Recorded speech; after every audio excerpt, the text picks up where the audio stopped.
My father is a veteran. He is a retired colonel in the United States Air Force. In fact, I lived on the Air Force Academy the exact same time that Waldo was going to the Air Force Academy. We are the same age. We have the same degree. We found that we have a lot in common. And I am incredibly proud of Waldo for all the work he's devoted to our country.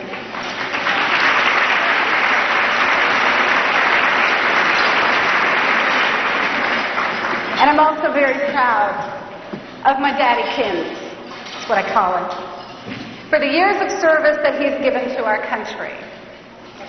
And thanks to my father's success, I'm a veteran too. Only my war wasn't Vietnam, the Gulf War, Iraq, but the Turf War.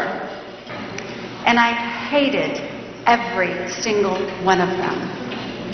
Fact is, moving is a traumatic experience, third, next to death and divorce. So how did I survive?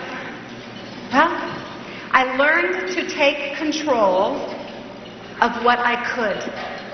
I became a master at packing and organizing. Before the movers had finished unloading the moving van, my room was up and running. Barbie and Ken had moved into their new pad, and every stuffed bunny, bear, and unicorn was lined up in precise formation on my bed, exactly as it had been in the house before, and ready for the colonel's inspection. You know, they say hardship builds character. I'm a character, all right. My friends used to laugh at my perfectly clean bedroom, my compulsive list making, my overwhelming urge to organize. But hardship builds more than character. The upheaval of my childhood taught me how to create order from chaos. And it laid the foundation for the systems that I use today as the Productivity Pro, the ones that I use to help professionals make every minute on the job count.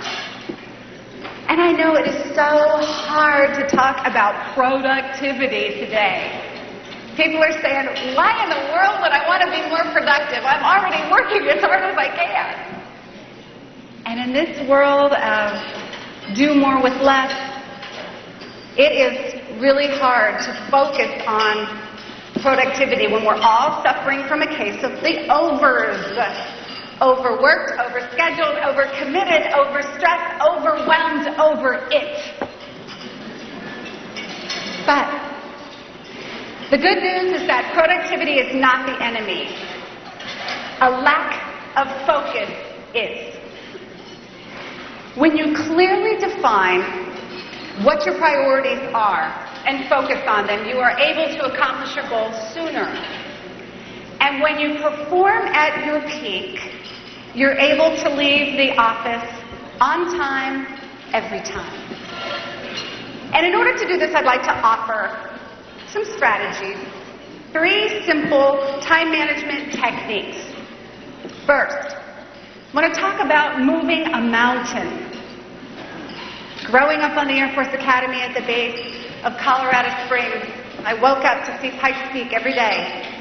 The mountains that interfere with our plans, the obstacles, and the email, and the voicemail, and the interruptions, and the paper, and all of the things that get in the way of allowing us to impart and accomplish our goals. And what we're going to see is that when the why is important enough, the how becomes easier. Second, to move a minute. Once you've moved a mountain and you see clear of the obstacles, how do you make every minute, every moment of your day count? So that you can focus, so that you can leave the office earlier with less stress, with more to show for it. And the third is to move on. Once you've eliminated obstacles and you have a path clear to dedicate your time to, how do you make sure that you're spending your time in ways that are important to you? That the way that you spend your time actually reflects the things that are important to you. Move a mountain, move a minute, and move on. Let's talk first about the mountain. You know, statistics show that the average person moves 7 times in his or her lifetime. 7 times, that was a good year. My father was lucky enough to move up the ranks very quickly in the Air Force. And with every promotion he got, we got a bigger house. More boxes to pack. More uncertainty in our lives. My 2 brothers and I quickly learned the drill. You probably have done this yourself. You open the box, you fold the flap, tape it shut, put the paper in, right? Heavy items first, seal, label, stack. We got that down. Clockwork, clockwork, clockwork. We lived a real fast-track life. I lived a fast-track life. I finished high school at 16. Finished my undergraduate degree at 19. I finished my MBA at 21. People would say to me, "What's your hurry?" You know, and to this day, I don't have a real good answer for that. I was perpetually on the move, pushing to accomplish it without ever really defining what it was. And moving around without a purpose like this started taking a real toll on my career, on my health, on my family. Without the why, the purpose beneath what I was doing, the how became harder and harder. Soon I was working 14-hour days. I was traveling 3 days out of the month. I was slowly burning out. I was 24.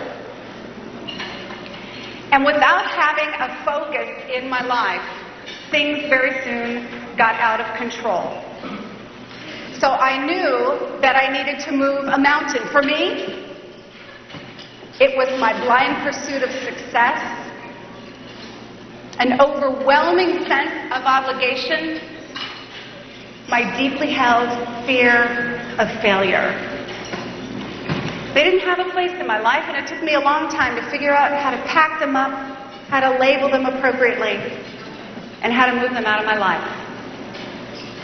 Vilfredo Pareto is a famous, now famous, Italian economist who in the 17th century found out that 20% of the Italians had 80% of that country's wealth. He called the 20% that had the 80% of the wealth the critical few, and the others he called the trivial many. My dad was a pack rat. He had more tools in his garage than he could ever use. He had 20% of the tools that he used 80% of the time. How many of you have a closet full of clothes, most of which you never wear? You wear 20% of your clothes 80% of the time. My father had a box of strings. The funniest part about that was that it was labeled string too short to use.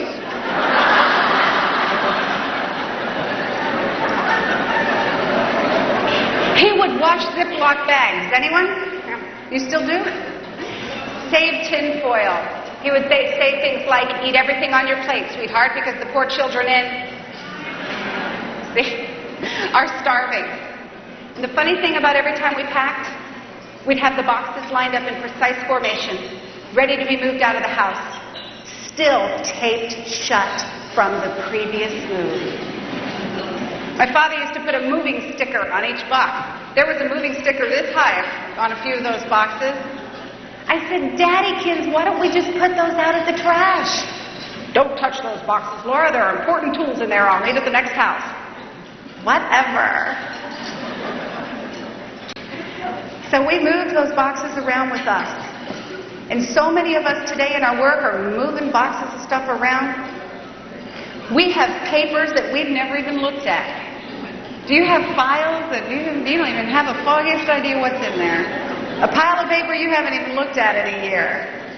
When you look at moving your mountains, those trivial many things are all the things that you need to move. They are the obstacles that are getting in the way of you being able to accomplish your goals and not focusing on what's important. Think about a typical day. Oh, let's make it an easy day. Let's say you only have 10 things to do. Woohoo, easy day. You have this to-do list. You're ready to go. You get to work and stuff starts happening to you, right? People walk in and interrupt you and the phone goes off and you get an email and let's say you get a little block of time. You can actually pick something off of your to-do list. So what do you do first? The easy one. Most people will say, what can I knock off? And you check it off and you go, woo, did you see how productive I am? Look at that. So you're checking stuff off. Don't you get a sense of accomplishment when you check things off your list? That feels good, doesn't it? And at the end of the day, let's say you had a really productive day. You have 9 out of 10 things checked off. What's left? The most important one. And you say to yourself, I worked hard all day. How can this be that now I have to stay late and do this? This is not fair. You know, my dad has an expression that he says, sweetheart, a fair is something that comes to town once a year and it has a merry-go-round, and this ain't it. Okay, everybody say that with me. A fair is something that comes to town once a year and has a merry-go-round, and this ain't it. Part of what we have to do is learn to recognize that productivity is not about quantity. It's not about the number of things that you do in a day. I think time management training has done people an incredible disservice over the years in teaching that somehow activity equates to accomplishment. Every day you must move a mountain. You have to ask yourself, if I do nothing else today, what are the 2 most important things that I need to get done and get to work and get moving? At the end of the day, if you only have 4 things out of your 10 checked off and 2 of them are the most important, guess what? That was a more productive day. Because what you're talking about is value, performance, priority. It's not the number of things or the hours your butt is in your seat working. Do you know people who could be more productive in 6 hours than someone else in 12? And you look in their office and, oh, they look incredibly busy, don't they? But you know they're not doing anything. So move a mountain and focus on the why. And what's really important is that you want to get out of the office and get home to the things that you love. The second step is move a minute. Move a mountain, move a minute. Other than the military, the population of people who move most frequently are employees of Fortune 500 companies. They move on average once every 4 years. And if you don't move a lot like we did, moving can actually be kind of fun. The transition to a new house can be rather exciting. It wasn't for me, but it could be. And it can be incredibly overwhelming if you don't have a plan. I remember the first time my mother let me pack the basement. Now you have to understand, that was a big deal for me back then. I went down and for the first time realized how much junk we had. And I said to my mom, we are never going to get this packed. We only have 4 days to move up, move out, move on. She said, we'll get it done, sweetheart. Just focus on one shelf at a time. Go over there and box that up. She was one disciplined, determined woman. And in no time at all, she'd have all those boxes packed, lined up in formation and waiting for the colonel's inspection. But a lot of people underestimate the amount of time it's going to take to actually move. They're so excited about the new house and buying and selling that they don't actually have a plan. And that's where things start to go wrong. Movers are given improper directions, things are broken, things aren't unpacked in the correct order, and no one knows the importance of a plan better than your moving company. They have a checklist, a moving checklist that they use to help you schedule and plan what you should do 6 months out, 3 months out, 1 month out, 2 weeks out, 1 week out, 1 day out. Unfortunately, a lot of people don't listen to them and they don't follow the checklist. They say things like, well, I don't have time to plan. That's kind of like saying you don't have time to go to time management training. Kind of an irony. You don't have time not to plan. If you don't plan, you will not be ready when the moving van pulls up ready to put all your stuff on the van. Dale Carnegie is one of my heroes, and he used to tell a story about 2 woodcutters who would go to the woods to chop wood. And they would get paid based upon how much wood they would chop. The first one went and worked hard all day. He chopped wood furiously. He never took a break. He didn't eat lunch, just long enough to wipe his brow and keep working. The second woodcutter also worked hard, but he took a few breaks now and then, even took 20 minutes to sit under a tree and have lunch. And at the end of the day, the first woodcutter was stunned to find out that the second woodcutter had actually chopped more wood than he did. And he said, how is this possible? I didn't even take a break. You took your lunch under a tree. How did you do that? The second woodcutter said, what you didn't notice is that while I was taking my lunch, I was sharpening my axe. And a lot of people are running around hacking at things with a dull axe, thinking that if they work harder and faster and more furiously that they're going to outpace the person who spent a little bit of time proactively to plan long-term and to figure out what would be the most efficient. You know, I love the movie Hercules. When you have kids, you have a collection of Disney movies, yes? There's a scene in the movie Hercules where he is battling the Hydra, a mythical creature. And he is swinging his sword furiously and fast, and he's getting a gain on the Hydra, and all of a sudden he lops off his head. Victory! And then 3 spring up in its place. 3 more heads. Oh, so he fights harder, and he fights more quickly. He lops those 3 heads off, and now he has 9 heads. And panicked, his trainer, his hero trainer, shouts, forget the head slicing thing. It's not working. Do you ever feel that way at work? You delete 1 email and 3 pop up. Jeez. You finish 1 project, your boss gives you 3 more. You return a voicemail and there's 3 more, right? And we feel so overwhelmed by work that we work harder and we work faster, and work starts to spill over into our night times and into our weekends, and we are desperately trying to give up. Forget the head slicing thing. It's not working.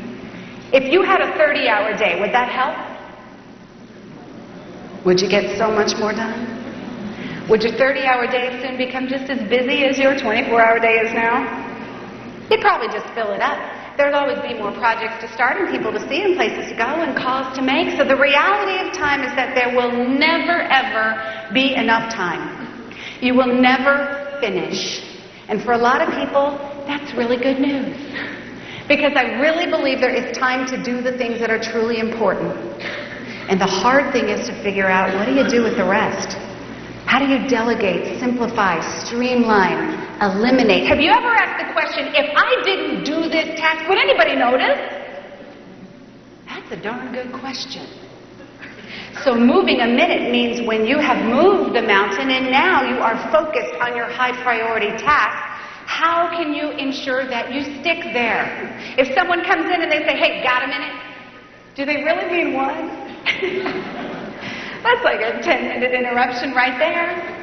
So learning how to open your mouth and saying, you know, I have my back up against the wall right now on this deadline. I would love to talk with you about this. Can I call you at 3? And let them see you write it down. And they walk out going, I have an appointment. And that feels psychologically like you've taken care of them. It means not multitasking. If you're supposed to be finishing that project, that report summary by noon, and it's 8 o'clock now, a lot of people get in there and say, okay, let's see, I'm going to start that report. No, need a latte to get me going. Go to Starbucks, get a latte, come back. Okay, where was I? Oh yeah, meeting notes. They're in here somewhere. Oh, look, here's the supply order. Oh, forgot to fax that. Better go do that right now. Here, fax the supply order, back over here. Where was I? Oh yeah, meeting. Where? Okay, here's my meeting notes. Oh, it doesn't have those stats. I should check my email, because Karen emailed the report for the meeting last week. They'll be there. Let's see where. Oh, 8 new messages. I should check them. Where was I? Oh, good. Meeting notes. Okay. Oh, here they are. Oh, look at that. She doesn't have the statistics in there. I'll just call her and say, hey, Karen, what? Oh, tickets for the show. You're kidding. How did you get those? What time? Oh, 4 o'clock. I'd love to. Oh, thank you. I'll see you then. Okay. Oh, dude, stats for the meeting. Oh, voicemail. Gee, I'm going to do it myself. Calculator. Oh my gosh, look at this drawer. This is a mess. Can't find anything. I should clean it. Oh my gosh. Oh, John, hi. It's 12. Oh, time for the meeting. I just seem to get anything done today. I just don't know what's going on.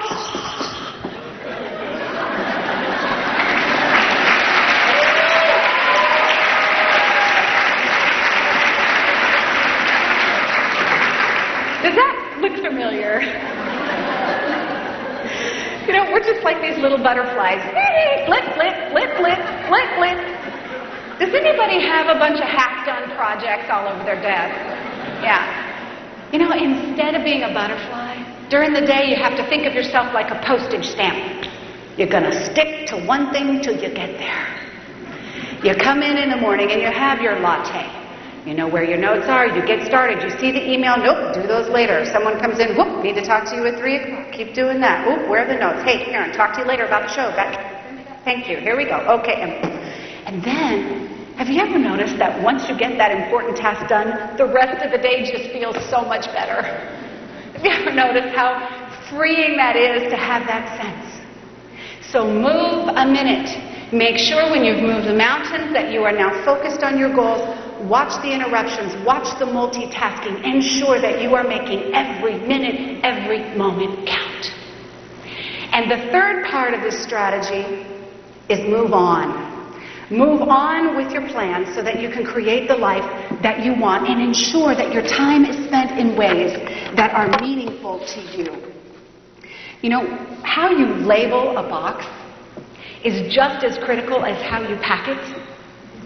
My dad used to make us label in permanent big black marker, right, what was inside the box, whether the contents were fragile, which way was up, and which room it went into.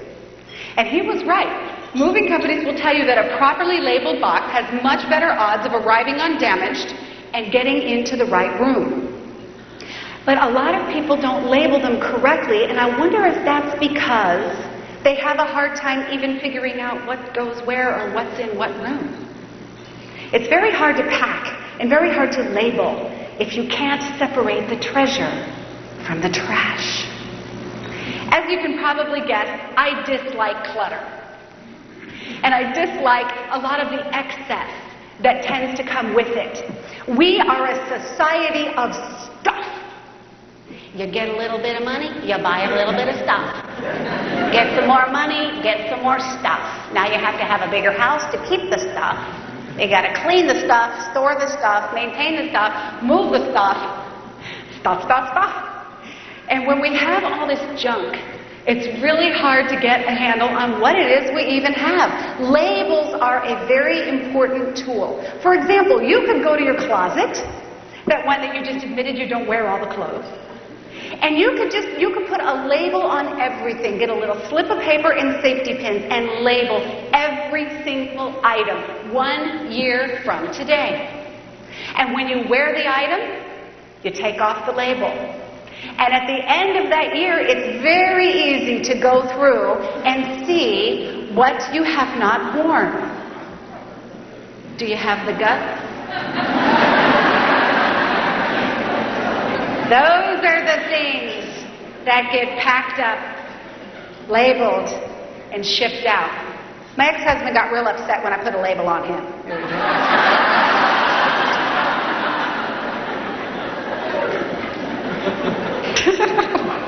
I don't know why I said that. But labels are only meaningful if they mean what they say. A lot of people say, I'm going on vacation.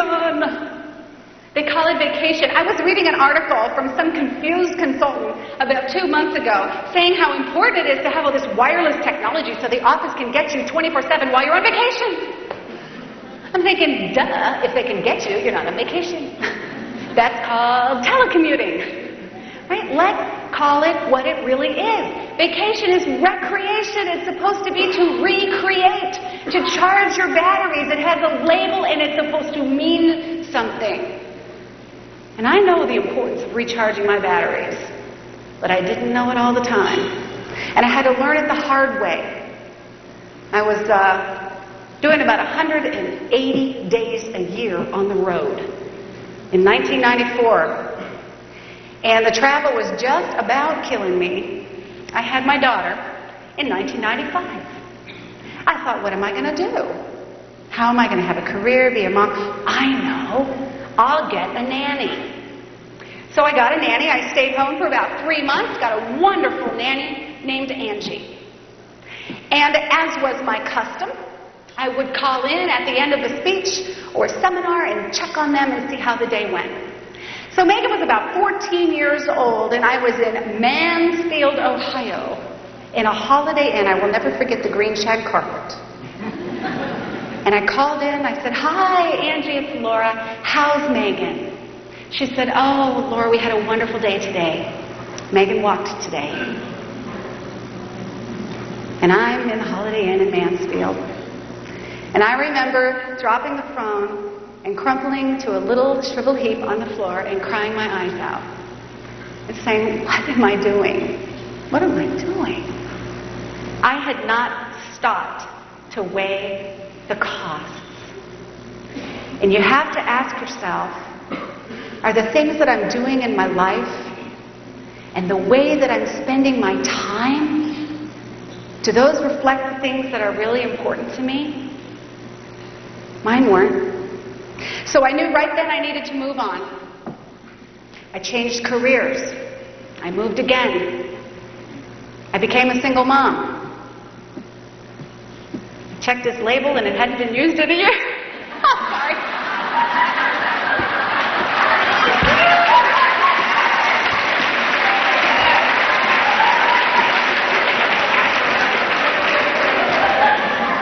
I don't know where that came from either. What was I talking about? Oh, yeah.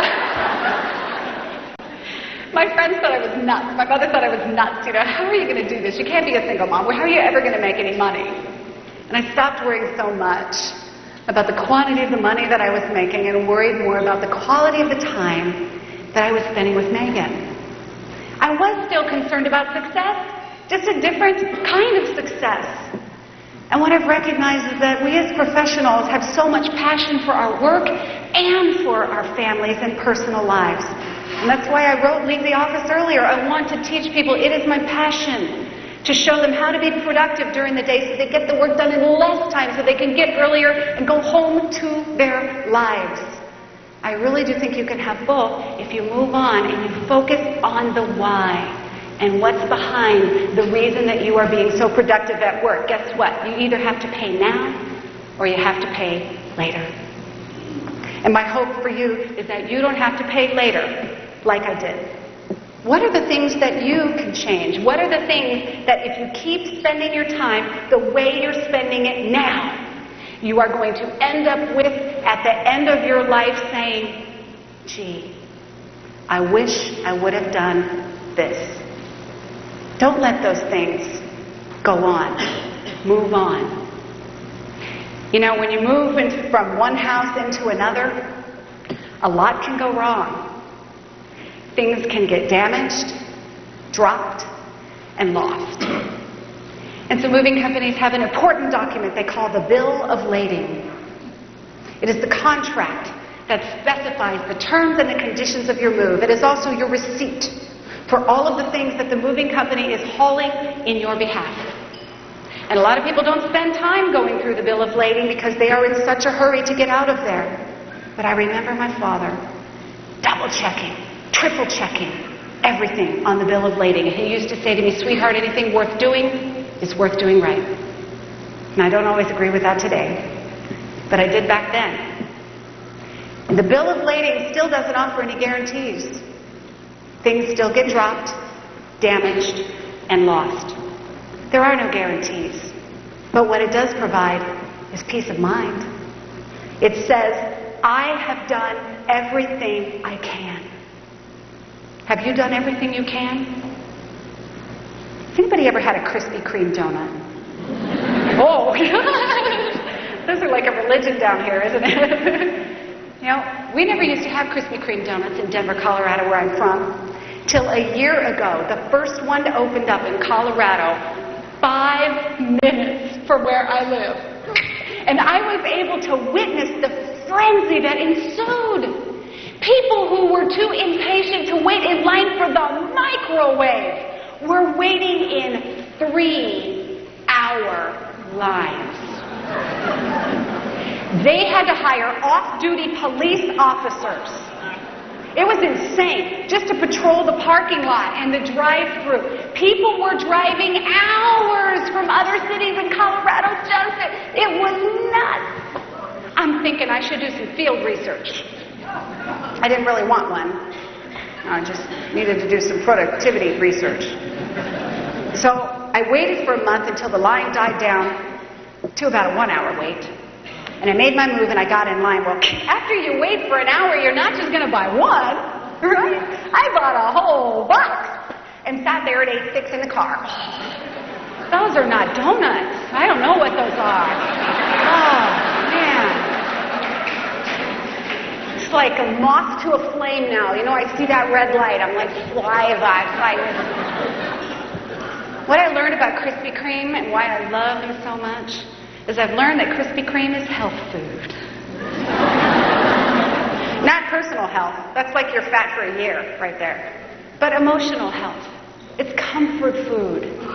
People find time to sit in a Krispy Kreme line because it reminds them of happy times, of family, of love, crazy things that we are empty on the inside and we're filling it up with donuts. And I know that if the why is important enough, the how becomes easier. I've moved 40 times in my life. And I hated every single one of them, except my last.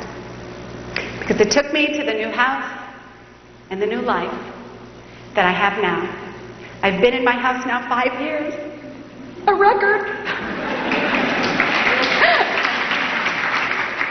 I have a wonderful husband whom I adore. I have 3 children. James is 2, Johnny's 4. Megan is almost 9. And I'm blessed to have a wonderful career that I love. My hope for you is that you make every day a productive one.